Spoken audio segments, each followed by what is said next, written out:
7절로 10절, 그리고 사도행전 20장 31절, 32절 두 개의 구절입니다.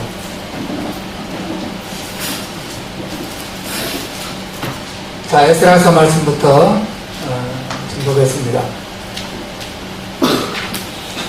우리 한 절씩 교독합니다. 아닥사스다 왕 7년에 이스라엘 자손과 제사장들과 레위 사람들과 노래하는 자들과 문지기들과 느디딤 사람 중에 몇 사람이 예루살렘으로 올라올 때에 이 에스라가 올라왔으니 왕의 17째 달이라. 정월 초하루에 바벨론에서 길을 떠났고 하나님의 선하신 손에 도우심을 입어 5월 초하루에 예루살렘에 이르니라.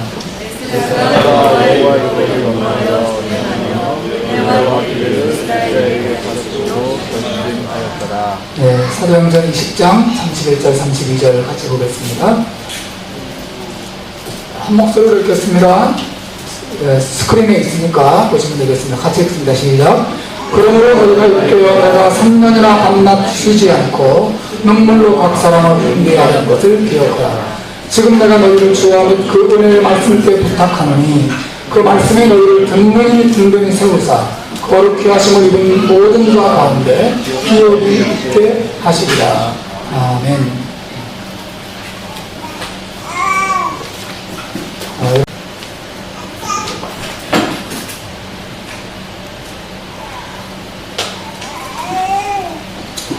시드니의 이민 역사가 1964년도부터 시작된 것으로 알려집니다.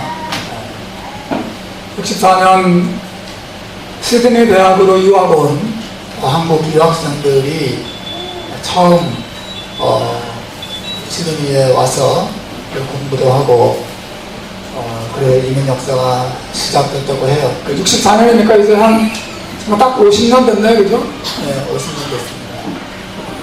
그분들이 와서 공부도 하고 또 결혼도 하고 이곳에 정착을 하고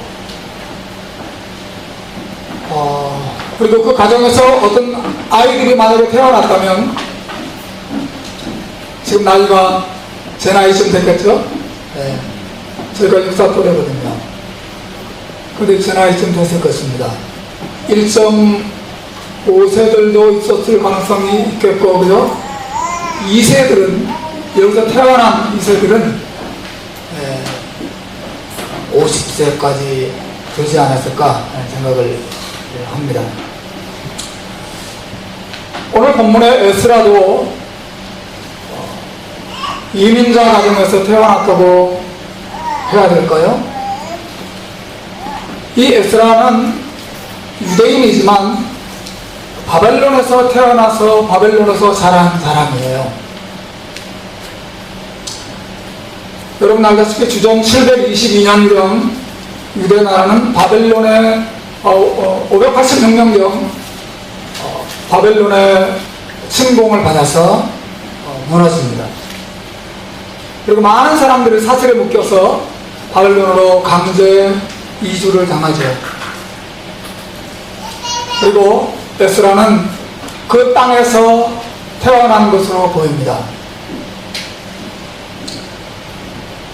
남의 땅, 그리고 포로의 가정에서 태어난 사람 에스라. 에스라는 그 땅에서 태어나서 바벨론 말을 배우고 바벨론의 학교를 다니고 또 바벨론 문화를 경험하고 바벨론 친구들을 사귀면서 그 땅에서 성장했어요. 그 유대인이었지만 바벨론 문화에 훨씬 더 익숙한, 마치 우리 집 아이들처럼 또 이민자 자녀들처럼 한국 사람이지만 자기가 태어나고 자란 문화에 훨씬 익숙할 수밖에 없었던 사람이 이 에스라예요. 하지만 에스라가 바벨론 문화에 익숙해 있었다고 하더라도 그는 신앙만큼은 잃어버리지 않았어요. 이 에스라라고 하는 이름의 뜻이 도움이라고 하는 뜻입니다. 아마도 그의 부모님들이 포로의 자식으로 태어난 에스라의 인생을 하나님께서 도와주시기를 기대하고 또 바라는 마음으로 그와 같은 이름을 짓지 않았을까 저는 생각을 해봐요. 에스라의 가문은 저 유명한 대제사장, 이스라엘의 초대 대제사장 아론 가문의 사람입니다. 그의 부모님들은 그를 이방 땅에서 포로 가문의 자식으로 키웠지만 하나님의 말씀으로 키웠고 또 믿음으로 키웠어요. 우리도 우리의 자녀들을 한국 사람으로 키울 것이냐 호주 사람으로 키울 것이냐보다 더 중요한 것은 우리의 자녀들을 하나님의 말씀으로 또 믿음으로 양육하는 것이 중요합니다. 우리 지금의 해림교 어린이들이 또 여기서 태어나는 1.5세들, 2세들이 에스라와 같은 제2, 제3의 훌륭한 믿음의 사람들이 되기를 주님의 이름으로 축복합니다. 아멘. 바로 그 에스라가 이제 어른이 되어서 자기 민족들을 이끌고 고향 땅으로 돌아오고 있는 내용을 우리가 오늘 성경에서 읽었어요. 유대인들이 바벨론 포로로 끌려간 지 약 70년 후에 1차 포로가 고향으로 돌아와요. 그래서 1차 귀환이라고 하죠. 1차 귀환이 있은 후에 또 80년의 세월이 흐르고 2차 귀환이 있는데 에스라는 그 2차 귀환의 핵심 지도자였어요. 에스라가 이끄는 이스라엘 한 무리들이 1차 귀환 약 80년 후에 또다시 고향 땅으로 돌아가고 있습니다. 그러니까 유대인들이 바벨론 포로로 끌려간 지 약 150년의 세월이 흘러간 것입니다. 150년 동안 오랜 세월이 흘렀고 에스라는 태어나서부터 자랄 지금 이 순간까지 자기 고향 나라, 아브라함의 나라, 이삭의 나라, 또 야곱의 나라, 그 믿음의 조상들이 태어났고 자랐고 살아왔던 그 나라에 대해서 소문으로만 들었어요. 아, 그곳 예루살렘에 하나님의 성전이 있다더라. 또 그곳의 선지자들이 어디 살았고 어떤 말씀을 전했다더라. 그냥 소문으로만 이스라엘에 대해서 그 하나님의 나라 이 공동체에 대해서 들었어요. 그러나 이제 150년의 세월이 흐른 후에 고향 땅으로 돌아가고 있어요. 얼마나 감개가 무량했을까요? 귀로만 듣던 이스라엘 땅에 그 믿음의 나라, 하나님의 나라에 이제 발을 내딛고 있는 것이에요.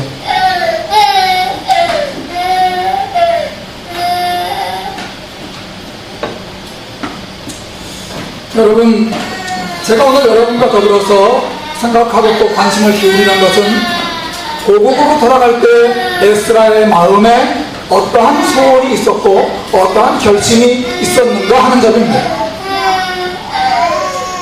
에스라가 자기 고향 땅에 돌아가서 하고 싶었던 일이 무엇일까요?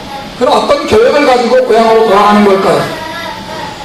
제가 다 보지는 않았지만 에스라는 바벨론 땅에서 포로의 자식으로 자랐지만 그럼에도 불구하고 왕 임금으로부터 그 당시 메데파사 제국의 황제로부터 크게 총애를 입는 아주 유력한 사람이었음이 분명합니다. 에스라를 자기 유대 땅으로 돌려보내면서 왕이 친히 친서를 써서 에스라가 달라고 하는 모든 물자를 아낌없이 제공하라고 에스라에게 써준 것을 볼 때 에스라는 생활이 안정된 사람이었어요. 경제적으로도 안정되고 또 사회적 지위에 있어서도 안정된 사람이었음이 분명합니다. 하지만 그는 모든 안정된 삶을 뒤로하고 지금 이스라엘로 돌아가고 있어요. 왜 돌아가기로 결정했을까요? 돌아갈 때 에스라의 마음이 어떠했을까요? 에스라가 고국에 돌아가서 하고 싶었던 일, 삼성이나 현대나 이런 큰 대기업체를 세워서 나라의 경제를 부강하게 하는 것이 에스라의 꿈이었을까요? 아니면 옥스퍼드나 하버드와 같은 훌륭한 대학을 세워서 그 대학을 통해서 훌륭한 학자들을 길러내고 나라의 명예를 빛내는 것, 그것이 고향의 고국에 돌아가서 에스라가 하고 싶었던 꿈과 계획이었을까요? 그런 것이 아니었어요. 에스라의 꿈과 계획은 아주 단순하고 아주 소박한 것이었습니다. 그러나 너무너무 중요한 것이었습니다. 여러분 10절을 한번 읽어보십시오. 한번 읽겠습니다. 10절 시작. 에스라가 여호와의 율법을 연구하여 준행하며 율례와 규례를 이스라엘에게 가르치기로 결심하였었더라. 한 무리를 이끌고 고국으로 돌아가는 에스라의 마음속에 뜨겁게 자리 잡고 있었던 간절한 소원, 내가 내 고국으로 돌아가서 이 일을 하리라, 이 일에 내 삶을 헌신하고 이 일에 내 삶을 쏟아부으리라 결심했던 그의 마음에 뜨겁게 타오르던 소원이 있었습니다. 그것은 쉽게 말하면 성경 교사가 되는 것이었어요. 성경 선생님이 되는 것이었습니다. 사람들에게 성경을 말해주고 성경을 가르치고 또 성경을 설교하고 또 성경을 실천하는 일.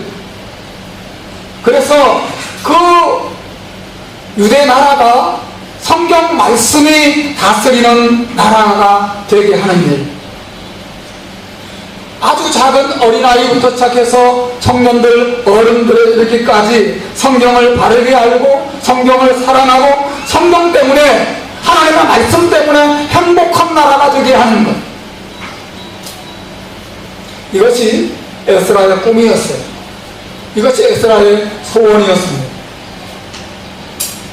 내가 내 나라에 돌아가서 이 나라를 하나님의 말씀의 나라가 되게 하리라.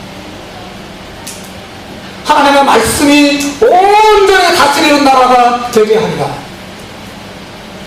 말씀으로 충만한 나라가 되게 하리라. 말씀 때문에 기뻐하고 말씀 때문에 즐거워하고 하나님의 말씀 때문에 평안한 나라, 그 나라를 세우는데 내 삶을 드리리라. 이것이 젊은 에스라의 꿈이었어요. 사랑하는 여러분, 우리는 여기서 에스라의 마음속에 있었던 한 가지 확신 하나를 알게 됩니다. 그것에 따르면 강한 나라를 세우고 행복한 나라를 세우는 비결은 정치나 경제나 군사력의 안정에 있는 것이 아니라는 사실이죠. 에스라는 그렇게 생각하지 않았습니다. 말씀드린 것처럼 에스라가 돌아갈 때 이미 1차 귀환이 일어난 상태였고 1차 귀환자들에 의해서 예루살렘 성전이 세워져 있는 상태였어요. 그래서 나라는 조금씩 정치적으로, 경제적으로, 군사적으로 조금씩 안정을 찾고 있는 상황이었어요. 물론 여전히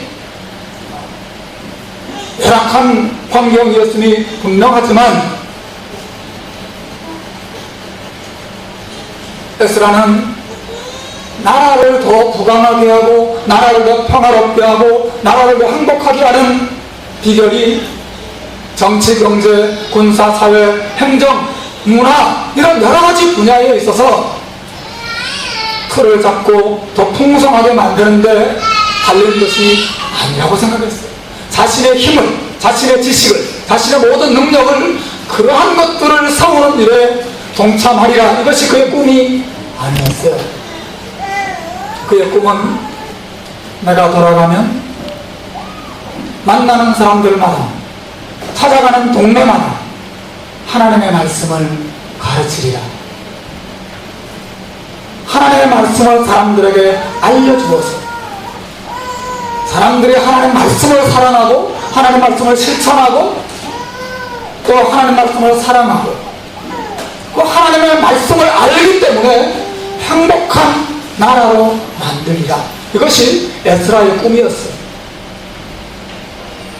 왜냐하면 아름다운 나라, 행복한 나라, 강한 나라의 비결은 하나님의 말씀을 통해서 하나님을 바르게 알고 하나님께 순종하는 데 달려있다고 믿었기 때문에 그런 것이죠. 여러분, 에스라의 이러한 결심은 너무너무 하나님을 기쁘시게 하는 거였어요. 여러분 9절 말씀을 보시길 바라요. 9절에서 하나님이 에스라를 어떻게 도우시는가 보세요. 우리 같이 읽어봅시다. 시작. 유다와 베냐민 모든 사람이 3일 내에 예루살렘에 모이니 있어. 잘못 읽었어요. 자, 9절 읽습니다. 시작. 정월 초하루에 바벨론에서 길을 떠났고 하나님의 선한 손에 도우심을 입어 5월 초하루에 예루살렘에 이르니라. 정월달에 출발해서 즉 1월달에 출발해서 5월달에 도착했으니까 약 5개월의 세월이 그런 것이죠. 5개월이라고 하는 긴 여행, 아주 위험한 여행이었어요. 많은 도적대들의 또 강도들의 또 강에 또 날씨에 많은 위험이 있었어요. 그리고 에스라가 이끄는 그 사람들은 젊고 건장한 군사들이 아니었어요. 어린아이도 있고 젊은이들도 있고 또 어른들도 있지만 나이 드신 노인들도 함께하는 그런 무리였어요. 그 적은 무리들을 이끌고 5개월 동안 긴 여행을 해야만 했던 위험한 그 길을 누가 도와주셨다고요? 하나님의 선하신 손이 도와줬다 그랬어요. 왜 하나님이 에스라의 걸음을 축복하셨을까요? 저는 믿습니다. 하나님은 에스라의 마음속에 있었던 결심을 너무 귀하게 보셨기 때문이라고 믿어요. 내가 내 고향에 돌아가면 내 고향 백성들에게 하나님의 말씀을 전하고 가르치리라.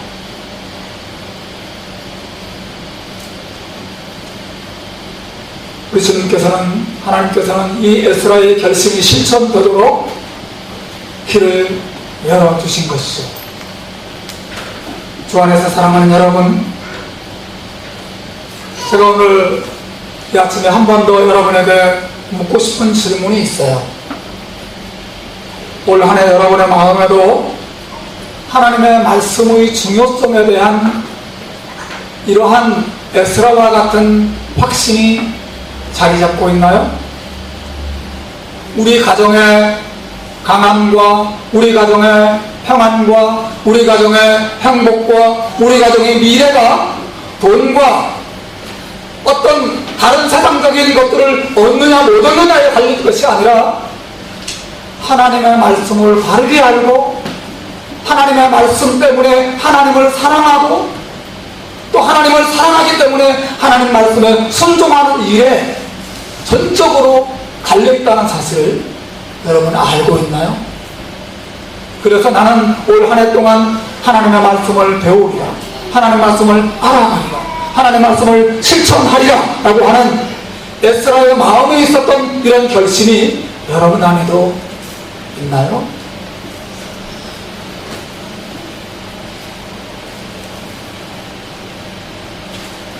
그래서 나는 올 한 해 성경을 읽으리라, 올 한 해 성경을 배우리라, 우리 가정을 성경 말씀이 가르치는 대로 세워보리라,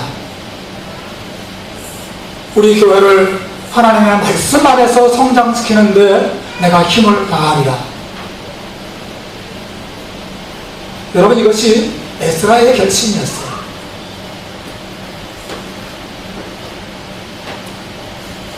여러분, 왜 성경을 아는 일이 그렇게 중요합니까? 사도행전 20장에서 사도 바울은 하나님의 말씀을 이와 같이 설명하고 있죠. 제가 오늘 성경 구절을 2개 읽었는데요.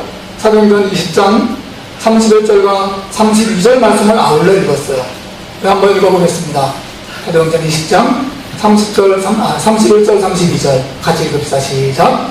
그러므로 너희가 이렇게요, 내가 3년이나 밤낮 쉬지 않고 눈물로 각 사람을 훈계하던 것을 기억하라.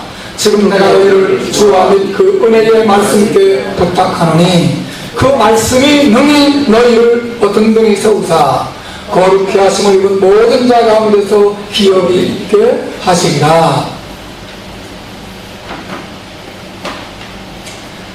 지금 사도 바울이 에베소 교회 장로들과 헤어지면서 그들에게 중요한 말을 하고 있습니다. 사랑하는 장로 여러분, 저는 여러분과 여러분의 교회를 하나님의 말씀께 부탁드립니다. 하나님의 말씀이 여러분을 든든하게 세워줄 것입니다 라고 말해요. 교회에 서고 넘어짐이 외형적인 다른 환경에 달린 것이 아니라 하나님의 전적인 말씀에 달려있다고 말하고 있어요. 제가 여러분을 하나님의 주님과 그 은혜의 말씀께 부탁합니다, 이렇게 말하고 있어요.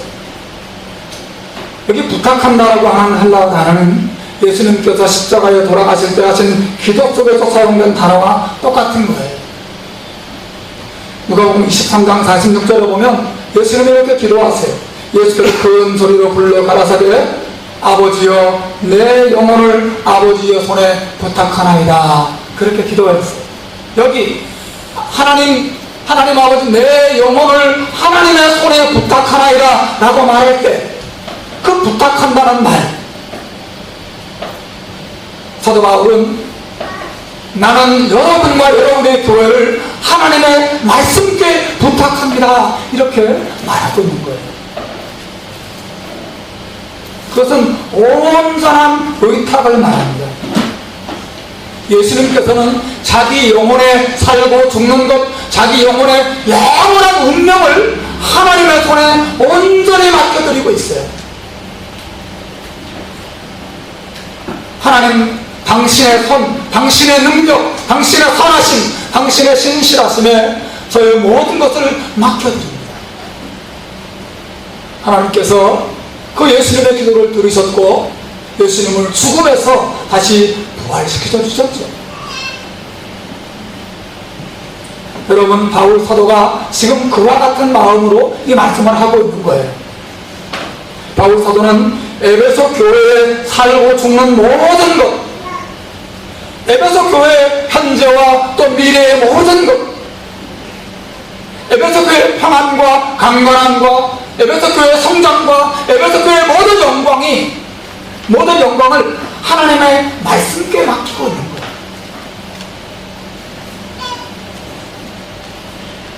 왜냐하면 하나님의 말씀이 바로 교회의 아버지요, 교회의 어머니요, 교회의 교사요, 교회의 생명이요, 교회의 양식이요, 교회의 모든 것이기 때문에 그렇습니다. 여러분 그걸 알고 있나요? 여러분 저를 좀 보시고 생각하면서 설교를 좀 들으세요. 제가 질문을 던지면 질문을 여러분 자신에게도 한번 던져보고 생각하고 자신에게 한번 적용해 보세요.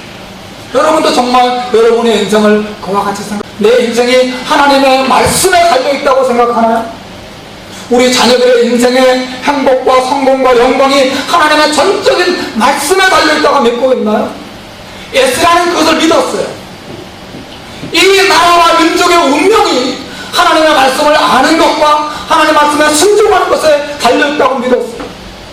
이 나라가 행복해지고 이 나라가 부강해지는 것, 하나님의 말씀을 통해서 하나님을 알고 하나님과 바른 관계를 맺고 하나님의 뜻을 행할 때, 그래서 하나님이 그 나라를 하나님의 말씀으로 다스려 주실 때 그 나라가 부강해지고 그 나라가 행복해지고 그 나라가 영광스러워질 것이라고 예수님은 믿었단 말이죠.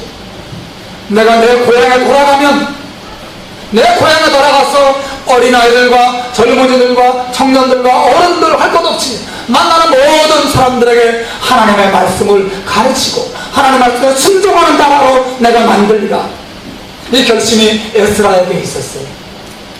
같은 확신을 사도 베드로가 가지고 있습니다. 사도 바울이 가지고 있습니다.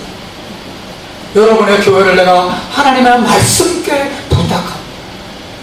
하나님의 말씀이 여러분을 든든하게 세워줄 것입니다.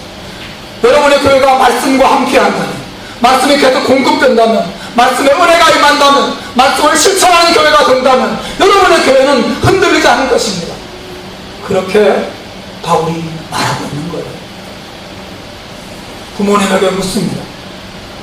부모님들은 여러분 자녀들의 운명, 자녀들의 행복, 자녀들의 미래가 전적으로 하나님의 말씀에 달려있다고 믿나요?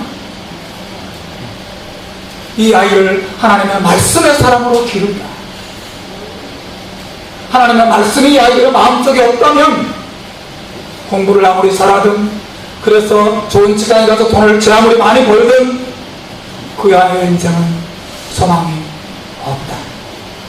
그러나 반대로 공부를 좀 못하고 뭘 좀 못하고 뭐가 좀 부족하고 그렇더라도 이 아이가 하나님의 말씀을 알고 하나님을 알고 하나님을 사랑하게 되고 하나님 말씀대로 순종하며 살아가면 하나님은 반드시 이 아이를 축복할 것이고 이 아이의 인생은 빛날 것이라고 하는 확신을 부모님들이 가지고 계신가요? 에스라의 확신, 에스라의 결심, 사도 바울의 결심이 여기 있습니다.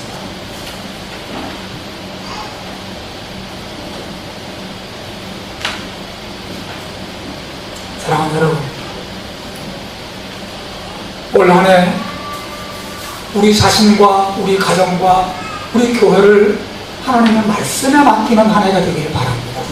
하나님, 제가 올 한 해 말씀을 생명처럼 붙들겠습니다. 말씀을 읽고 말씀을 연구하고 말씀을 듣고 말씀을 배우고 말씀 안에서 훈련받고 말씀을 따라가는 그런 한 해가 되겠습니다. 그런 결심이 우리 안에 있기를 바라요. 2014년 우리 교회 표어가 그거죠. 오늘은 제가 이 앞부분을 설교하고 다음 주에는 뒷부분을 설교할 것입니다. 말씀 안에서 성장하는 교회. 저는 이 에스라의 결심이 이 교훈을 완벽하게 보여준다고 봐요. 말씀 안에서 성장하는 교회. 교회의 건강, 교회의 힘, 교회의 평안, 교회의 영광은 말씀에 달려있습니다. 말씀을 떠나는 교회, 말씀이 없는 교회, 말씀에 약해지는 교회, 외형적으로 비례해져도 병든 것입니다. 금방 쓰러져 버립니다. 모래 위에 지은 집과 같아요. 순식간에 무너지고 마는 것이죠. 인생도 똑같아요. 여러분의 가정이, 또 여러분의 인생이 돈 위에 세워지고 명예 위에 세워지고 인맥 관계 위에 세워져 있을 때 얼마나 순식간에 무너지는지 모릅니다.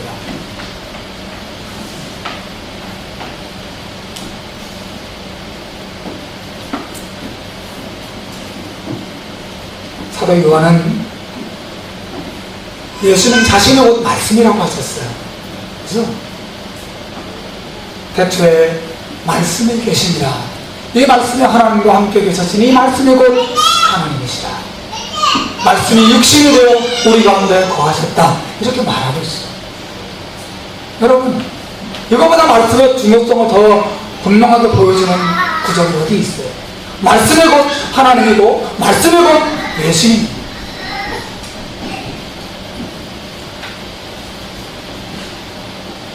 예수님께서도 말씀의 중요성을 분명히 말씀하셨죠. 사람이 떡으로만 살 것이 아니요 하나님의 입으로부터 나오는 모든 말씀으로 살 것입니다. 저는 분명히 확실하게 말씀드릴 수 있어요. 뭘요? 여러분의 가정이 흔들리고 있다면, 또 여러분의 인생이 지금 흔들리고 있다면, 여러분의 삶이 지금 무너져 내리고 있다면 제가 분명히 하나님의 말씀을 따라가지 않기 때문일 것입니다. 여러분의 부부관계가 흔들리고 있다면, 관계가 깨지고 있다면 남편이든지 아내든지 하나님의 말씀의 원리를 따르지 않기 때문일 것이 분명해요. 물론 말씀에 순종하는 가정에도 어려움이 찾아올 수 있죠. 아픔이 찾아올 수도 있죠. 그러나 그런 것들을 제외하고 우리가 말씀을 버리고 말씀을 벗어나고 말씀을 무시하고 내 생각과 내 방법대로 살아갈 때 우리 삶은 절대로 안정되지 않습니다. 여러분, 2014년도 행복한 길이, 행복의 길이 말씀 안에 있음을 믿으시길 바랍니다. 아멘. 우리 교회의 생명도 말씀 안에 있어요.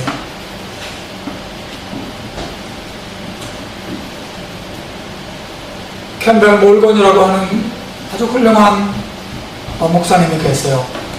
제가 사랑하고 존경하는 로이드스 목사님의 전임자시죠. 웨스트민스터 교회에, 영국 런던의 큰 교회에 담임 목회를 하셨던 어르신이죠. 아주 뛰어난 성경 주석가요, 아주 탁월한 설교자로 알려진 분입니다. 이분은 10살 때 영국을 처음 방문한 무디의 영향으로 복음을 받아들여요. 그리고 13살 때부터 하나님의 말씀을 설교하기 시작합니다. 13살. 우리 이슬이가 몇 살이지? 12살. 이준이가 몇 살이지? 14살. 13살. 우리 이준이 나이 때 강단에 서서 하나님의 말씀을 사람들에게 설교하기 시작했다는 거죠. 14살. 오케이. 그게 중요한데 왜 2살이든 3살이든 4살이든 요만할 때 말이죠. 몰간이 복음을 설교하기 시작하고 정말 탁월한 믿음의 사람이었어요. 근데 그 사람에게도 한때 성경에 대해서 의심이 찾아오기 시작했어요. 찰스 다윈을 비롯해서 자유주의 신학자들과 과학자들의 글과 또 그들과 대화를 통해서 그들의 하나님 말씀에 대한 믿음이 다 흔들리기 시작했습니다. 그러다 그는 더 이상 하나님 말씀을 설교할 수 없는 상황에 떨어졌어요. 말씀이 믿어지지 않았어요. 마음의 평안이 사라졌어요. 말씀을 확실히 이렇게 담대하게 증거할 수가 없었어요.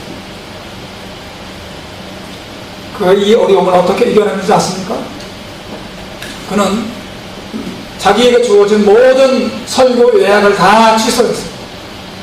모든 스케줄을 포기하고 그리고 자기가 즐겨 읽던 모든 책들을 다 책장 안에 집어넣고 문을 잠가버렸어요. 그리고 다시 한번 서점에 가서 새 성경책을 한 권 구입했습니다. 그리고는 앉아서 이 하나님의 말씀이 어떤 책인지 알기 위해서 모든 걸 다 단절하고 하나님의 말씀을 읽고 또 읽기 시작했어요. 그리고 성경을 그렇게 끝없이 읽고 묵상하고 연구하는 가운데 캔발 몰간은 드디어 한 깨달음에 이르게 되고 하나님의 은혜를 입어서 어느 날 자신도 모르게 큰 소리로 외치게 됐다고요. 드디어 성경이 나를 발견했다. 내가 성경을 발견한 게 아니라 성경이 내가 어떤 존재인지 명백하게 알려주고 보여줬다고 외치기 시작했어요. 그 후에 이 캔발 몰간은 성경에 대한 새로운 확신을 가지고 다시 한번